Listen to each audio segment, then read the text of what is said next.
So you'll appreciate this. I thought I was recording myself the entire time I went through this next section of stocks, bonds, and CDs, and I wasn't. So here you go, it's already filled in. So stocks, bonds, CDs, and money markets.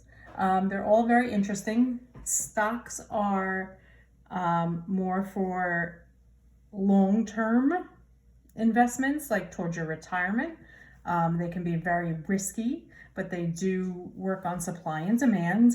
And I want you to read through this and fill in this information. I can't recreate what I did before, so sorry. Bonds, on the other hand, are another way to invest your money. Bonds pay back your initial investment and the accrued interest. So it's not as risky as a stock market. Parents and grandparents may have bought you those when you were born, for your communions, confirmations, etc. They like to do those because they are safe. They have maturity dates of anywhere from 10 to 30 years.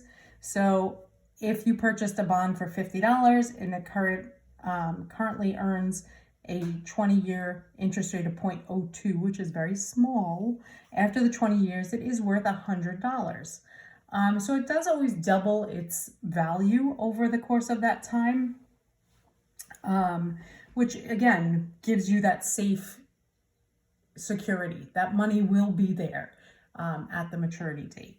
So CDs are a certificate of deposit, and they yield a nice high interest rate. They are also kind of risk-free savings accounts.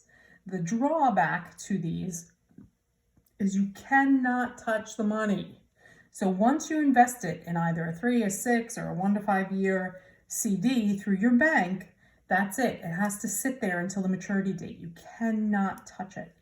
But because of that fact, you are able to get a higher interest rate, and it works nice for your money. So if you've got a little bit of money around, that it could be as small as $50 or $100 that you can throw into a CD and let it just grow. It is a guaranteed investment. And lastly, our money market account, an MMA for short, is another type that can generate income.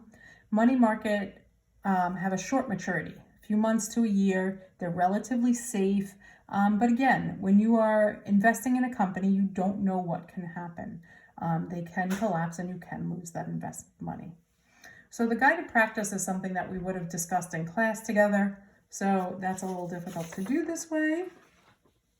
So you're just going to go mess around in the independent practice. You're going to go to bankrate.com. You're going to go to CD rates and answer those questions. And then you're going to go to the savings/MMA, which is where your money market information is, answer those. And then I want you to go to the New York Stock Exchange, and I want you to find this company, search for this company, and tell me all about the information that's in their quote.